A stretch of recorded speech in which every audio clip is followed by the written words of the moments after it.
بسم اللہ الرحمن الرحیم۔ السلام علیکم ناظرین، میں واصفہ شرازی۔ پروگرام ہے فیصلہ آپ کا۔ یہ لسبیلا ہو، کوہاٹ ہو یا پشاور ہو، آج کا دن ایک انتہائی غمناک اور غمگین دن ہے، کیونکہ آج لسبیلا میں 40 کے قریب افراد ایک بس میں جل کر بھسم ہو گئے، اور یہ بھی مبینہ طور پر پیٹرول جو تھا وہ اسمگل ہو رہا تھا۔ اسی طرح سے کوہاٹ میں مدرسے کے طلباء جو تھے وہ ایک کشتی کے الٹنے سے، ڈوبنے سے شہید ہوئے۔ وہ بھی ایک المناک واقعہ ہے۔ اور اس کے بعد آپ نے دیکھا آج نماز ظہر کے وقت پشاور کے اندر پولیس لائنز کی مسجد کے اندر ایک خودکش حملہ ہوا، اور اب تک خودکش ہی بتایا جا رہا ہے، جس میں کہ اب تک جو ہے وہ 32 کے قریب افراد جو ہے وہ شہید ہو چکے ہیں۔ یہ ایک انتہائی حساس علاقہ ہے، اور اس میں پولیس لائنز کی یہ حساس ترین ایریا تھا، جس میں کہ یہ دہشت گرد پہلی صف میں کھڑا تھا، اور یہ اس نے وہاں پہ حملہ کیا، جس کے بعد آپ دیکھیے کہ اس وقت تک ملبے میں سے لاشیں یا جو زخمی ہیں ان کو نکالا جا رہا ہے۔ یہ واقعہ جو ہے یہ کافی زیادہ اہمیت کا حامل ہے، کیونکہ گزشتہ کچھ دنوں سے ہم دیکھ رہے ہیں کہ خیبر پختونخوا میں پولیس نشانے کے اوپر ہے، ٹارگٹ کے اوپر۔ اس سے پہلے آپ نے خانیوال میں دیکھا، حساس اداروں کے جو اہلکاروں کو جو ہے وہ شہید کیا گیا، اور آج ان کا جو ملزم تھا اس نے بھی خودکشی کی ہے حراست کے دوران، جو اطلاع ہم دیکھ رہے تھے۔ تو یہ کیا ظاہر کر رہا ہے؟ یہ بہت ہی اہم ہوگا اس کے اوپر بات کرنا، نیشنل ایکشن پلان کے اوپر بات کرنے کی، عمل کرنے کی بات ہو رہی ہے۔ یہ کیوں اب تک ہم یہ صرف کہہ رہے ہیں کہ عمل درآمد ہونا چاہیے؟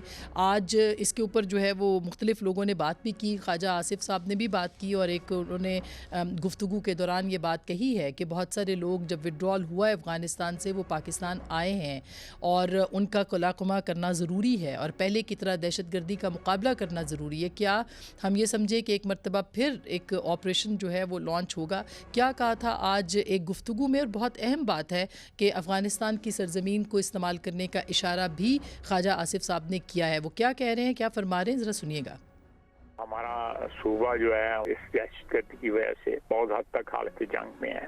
طالبان کی حکومت آ گئی، نیٹو وہاں سے رخصت ہو گئی، تو اس کے بعد یہ لوگ پاکستان کی ٹیریٹری میں واپس آئے ہیں، اور تعداد میں واپس آئے ہیں، جس کی وجہ سے یہ ڈی اسٹیبلائزیشن ہوئی ہے۔ اب وقت ہے کہ ہم ایک پھر اسی طرح جس طرح آج سے 8-10 سال قبل جو ہے ہم نے جنگ لڑی تھی، سب اسی طرح ہم اس کا مقابلہ کرنا پڑے گا۔ شہادتیں ملتی ہیں کہ ان کی سرزمین جو ہے یہ لوگ استعمال کر رہے ہیں پاکستان میں جو ہے امن تباہ کرنے کے لیے۔ یہ افغانستان سے واپس آئے ہیں، یہ کیسے آئے ہیں، ان کو کون لایا ہے، یہ کہاں تھے اب تک؟ کیونکہ وڈرال کو بھی اب جو ہے وہ تقریباً 2 سال یا 1.5 سال ہونے کو ہو چکا ہے۔ تو یہ کون کیسے آئے، ان کا قلاقمہ کیوں نہیں کیا گیا؟ کچھ دن پہلے تواتر کے ساتھ عمران خان صاحب یہ بات کہتے رہے ہیں کہ یہاں پہ لوگ آئے اور ہم نے ان کے ساتھ معاہدہ کیا تھا ان کو ری سیٹل کرنے کا، اس لیے یہ معاملات یا دہشت گردی کے واقعات دیکھنے کو مل رہے ہیں، کیونکہ ان کو ری سیٹل نہیں کیا گیا۔ انہوں نے کیا کہا تھا وہ بھی بہت اہم ہے، ذرا سنیے گا۔ ان کی ری سیٹلمنٹ پہ ہم نے پیسہ خرچ کرنا تھا۔ لوگ جو واپس آ رہے ہیں جن میں سے 5 سے 7 ہزار فائٹر ہیں، ان کو ری سیٹل کرنا تھا ہم نے وہاں۔ یہ جب واپس آئیں گے مشکلیں پڑیں گی، وہ سب پتا تھا، لیکن کیا کرتے ہیں، انہوں نے آنا تو واپس ہی تھا۔ یہ ٹائم تھا ان کو توجہ دینے کا وہاں۔ ان کو 5 سے 7 ہزار لوگوں کو ری سیٹل کرنا تھا۔ یہ کس نے معاہدہ کیا، یہ کیوں آ رہے تھے، کس نے یہ فیصلہ کیا کہ ان کو پاکستان واپس لانا ہے اور ری سیٹل کرنا ہے؟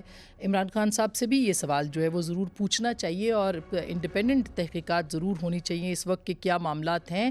خیبر پختونخوا سے روز یہ خبریں جو ہے وہ کیوں آ رہی ہیں؟ یہ بھی یاد رہے کہ اس وقت جو صورتحال بنی ہوئی ہے اس کے اندر بلاول بھٹو صاحب نے یہ فرمایا ہے کہ دہشت گردی یعنی صوبائی انتخابات سے پہلے دہشت گردی کی لہر جو ہے وہ معنی خیز ہے، اور ان کی یہ تشویش جو ہے وہ بے جا یوں نہیں ہے، کیونکہ اس حوالے سے مختلف لوگ بات بھی کر رہے ہیں کہ اس طرح کی صورتحال کے اندر انتخابات کیسے ہوں گے۔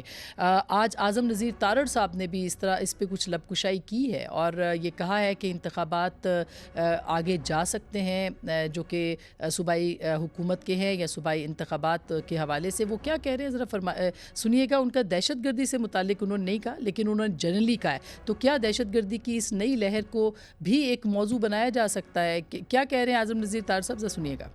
صورتحال کے مطابق جو آئینی وقت ہے وہ 90 روز ہے. ماضی میں 1988 میں سیلاب جب آئے تھے تو انتخابات ملتوی کر دیے گئے تھے اور اگست میں حالات ایسے نہیں تھے کہ انتخابات ہو سکے. اسی طرح جنوری میں انتخابات ہونے تھے سن 2008 میں، لیکن محترمہ شہید بینظیر بھٹو صاحبہ کی شہادت کی وجہ سے سارے سٹیک ہولڈرز بیٹھے اور الیکشن کمیشن نے انتخابات کی تاریخ تبدیل کر کے اس کو 6-8 ہفتے آگے لے گئے تھے. تو یہ چیزیں ہوتی رہی ہیں اور آئین میں گنجائش ہے اس طرح کی. سیاسی صورتحال کو دیکھیں تو عمران خان صاحب نے آصف زرداری صاحب پر اپنے پلان سی کا اظہار کیا ٹیلی ویژن کے اوپر، جس میں ان کا کہنا تھا کہ آصف زرداری ان کو قتل کرنے کا منصوبہ بنا چکے ہیں. آج آصف علی زرداری صاحب نے 10 ارب روپے کا ہرجانے کا نوٹس عمران خان صاحب کو دیا ہے اور ان سے کہا ہے کہ وہ ثبوت عدالت کے اندر پیش کریں. شیخ رشید صاحب کو بھی ایف آئی اے نے طلب کیا تھا لیکن وہ آج نہیں آئے. معاملات کہاں پہنچ رہے ہیں یہ بہت اہم ہے. دوسری جانب آئی ایم ایف کا جو اہم وفد ہے وہ بھی کل آ رہا ہے، جس کو کہ پاکستان کو مزید شرائط جس کے حوالے سے طے کرنی ہے، کچھ ہو چکی ہیں. 35 روپے اضافہ ہوا ہے، ڈالر کی قیمت میں بے پناہ اضافہ ہے اور ہوتا چلا جا رہا ہے. کوئی ایسا نہیں اس وقت موجود جو کہ ڈالر کی پرواز کو روک سکے. 200 ارب روپے کے نئے ٹیکسز کی بات ہو رہی ہے، منی بجٹ کی بات ہو رہی ہے. مہنگائی کا ایک طوفان ہے اور کہا جا رہا ہے کہ دہشت گردی کے بعد یہ جو معاشی دہشت گردی ہے اس سے پاکستان کے عوام کو سروائیو کرنا مشکل ہو جائے گا. ان معاملات کے اوپر بھی ہم نے بات کرنی ہے اور ہمارے خصوصی مہمان ہیں آج ڈاکٹر مفتاح اسماعیل صاحب، جن کے ساتھ ہم نے بات کرنی ہے پروگرام میں. لیکن ان کی اجازت سے سب سے پہلے میں پشاور 2 منٹ کے لیے جاؤں گی. ہماری بیورو چیف فرزانہ جو کہ آج صبح سے اس سانحے کو کور کر رہی ہیں وہ ہمارے ساتھ موجود ہیں. ان سے پوچھنا چاہوں گی فرزانہ کیا حالات ہیں اس وقت اور کیا ہو رہا ہے، کچھ بتائیں گی اور وجوہات بھی کچھ بتائیے گا. دیکھیں جیسا کہ آپ کو پتہ ہے کہ دوپہر کے وقت ظہر کی نماز کے وقت پولیس لائن کی ایک مسجد میں بلاسٹ ہوا. ابھی تک پولیس یہ بھی بتانے سے قاصر ہے کہ آیا یہ واقعی خودکش حملہ تھا یا بارودی مواد نصب کیا گیا تھا، لیکن بہرحال جو اطلاعات ہیں وہ یہی بتائی جا رہی ہیں کہ شاید یہ خودکش حملہ آور تھا. آپ میرے پس منظر میں دیکھ رہی ہوں گی کہ پولیس موبائل، اس کے علاوہ مختلف قسم کی جو امدادی سرگرمیاں دینے والی گاڑیاں ہیں وہ بھی آ جا رہی ہیں. ہر تھوڑی دیر کے بعد 1112 کی یا الخدمت کی جو ایمبولینس ہے وہ اندر بھی جاتی ہے اور پھر کچھ لاشیں لے فرزانہ ہوا کیسے یہ اسپتال کی طرف. بالکل آپ بتائیے ہوا کیسے؟ یہ تو ریڈ زون ہے، یہاں پہ تو بہت چیکنگ ہوتی ہے، یہ تو حساس ترین علاقوں میں سے ایک علاقہ ہے، سیکریٹریٹ اس کے قریب ہے، یہ خود پولیس لائنز ہے. تو یہ ہوا کیسے؟ یہ کون شخص تھا؟ کچھ معلومات ملی؟ جی بالکل آپ نے صحیح کہا کہ یہ اتنا حساس علاقہ کہ جہاں پر جگہ جگہ خیبر روڈ سے اس طرف مڑتے ہی آپ کو ایک ناکے سے گزرنا پڑتا ہے اور پھر پولیس لائن کے جس دروازے پر میں اس وقت موجود ہوں جہاں یہاں پہ بھی سخت قسم کی چیکنگ ہوتی ہے، وہاں یہ کیسے ہوا؟ یہ ایک وہ سوال ہے صبح سے جس کا جواب ہم ڈھونڈنے کی کوشش کر رہے ہیں. مختلف اطلاعات ہیں اس میں، چونکہ یہ دیکھیں پیر کا دن تھا کہ یہاں پہ سائلین بھی بہت زیادہ آتے ہیں اور اندر مختلف قسم کے ڈپارٹمنٹ ہے جیسے کہ CTD ہو گیا، اس کے علاوہ انویسٹیگیشن سیل ہو گیا، پولیس لائن ہے، ظاہر ہے اس کے اندر ویمن پولیس اسٹیشن بھی ہے اور بھی بہت سارے ڈپارٹمنٹ جو ہیں جو سیکیورٹی سے ریلیٹڈ ہیں وہ ہے. تو کچھ لوگوں کا کہنا ہے کہ وہ پولیس وردی میں تھا، لیکن ابھی تک اس کی کنفرمیشن نہیں ہو سکی ہے. لیکن بہرحال اگر وہ خودکش حملہ آور تھا تو وہ کیسے پہنچ گیا اس اتنے حساس عمارت میں؟ اور پیچھے آپ میرے دیکھ رہے ہیں کہ یہ کتنا سیکیورٹی کا ایک پورا ایک دائرہ ہے جسے کور کر کے آپ کو اندر جانا پڑتا ہے. تو یہ ایک سوال ہے جس کا جواب ڈھونڈنے کی ہم بھی کوشش کر رہے ہیں. مختلف اطلاعات ہیں. دوسری بات یہ ہے کہ یہ صرف پشاور کو یہ ہٹ نہیں کیا گیا بلکہ ایسی جگہ کو ہٹ کیا گیا ہے جو کسی کے شاید وہم و گمان میں بھی نہیں تھی. اگر میں یہ کہوں کہ پچھلے دور میں ادوار میں پولیس لائن کو سیکیورٹی تھریٹس تھیں اور کئی دفعہ کہا گیا کہ یہاں پر کچھ ہو سکتا ہے اور اس کی سیکیورٹی بھی بڑھائی گئی تھی. اس کے بالکل سامنے سیکریٹریٹ کی عمارت ہے، وہاں پہ بھی ہر گیٹ پر بہت زیادہ سیکیورٹی ہوتی ہے. تو اس میں اچانک یہ اتنا بڑا واقعہ ہو جانا اور بالکل صف میں آپ کو پہلی دوسری صف میں اس کا پہنچ جانا اگر وہ خودکش تھا تو بہرحال یہ ایک واقعی بہت بڑا سوال ہے جس کی جواب ہم بھی ڈھونڈنے کی کوشش کر رہے ہیں. لیکن فی الحال پولیس جو ہے وہ امدادی سرگرمیوں میں مصروف ہے. بہت بہت شکریہ فرزانہ ہمیں جوائن کرنے کے لیے. اب پروگرام کے اس حصے میں بڑھتے ہیں اپنی معیشت کے حوالے سے جو کہ بڑے شدید جس کے اوپر اس وقت گہرے بادل چھائے ہوئے ہیں، یہ کیسے چھٹیں گے. ڈاکٹر مفتاح اسماعیل ہمارے ساتھ موجود ہیں، ان سے بات کرتے ہیں. السلام علیکم مفتاح صاحب. جی السلام علیکم. وعلیکم السلام آسمان. السلام. جی بہت شکریہ مفتاح صاحب. اب کچھ آپ ہی فرمائیے کہ اس وقت پاکستان بحرانوں میں ایک جسے کہنا چاہیے پھنس چکا ہے. دہشت گردی ہے، پھر آپ یہ دیکھیے کہ معیشت کا بحران ہے. کیا کہیں گے آپ، کیا ہونے والا ہے سر؟ کچھ بتائیے. آسما جی، جو پشاور کا سانحہ ہے اس کی تو خیر جتنی مذمت کی جائے کم ہے، اور اس کے بارے میں تو میں کیا کہہ سکتا ہوں. اللہ تعالیٰ پاکستان کو ان آفتوں سے بچائے اور ان دشمنوں سے بچائے.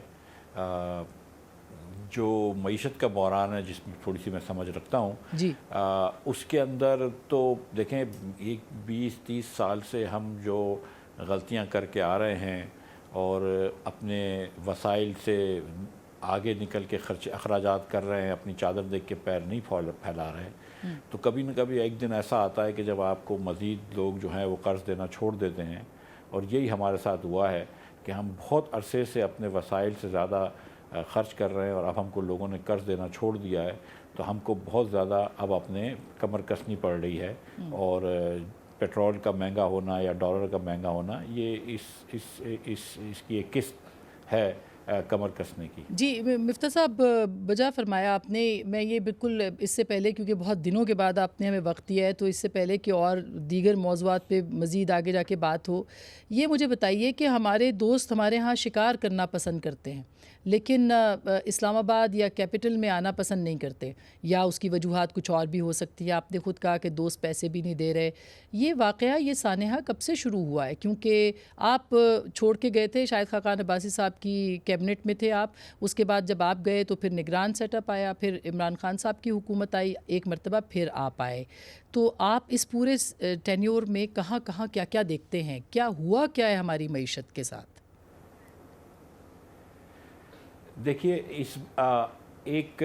میں آپ کو ایک شارٹ ٹرم پرسپیکٹو دے سکتا ہوں، وہ 1 سیکنڈ میں دوں گا، لیکن ایک لانگ ٹرم پرسپیکٹو یہ ہے آسما کہ جب مشرف صاحب نے یہ وار آن ٹیرر شروع کی تھی، وار آن ٹیرر میں حصہ لیا تھا، تو بہت سارے بیرونی ممالک کے لیڈران آپ کو پتہ ہے اسلام آباد آتے تھے اور پاکستان کے قرضوں کو معاف کرتے تھے یا ریسکیجول کرتے تھے.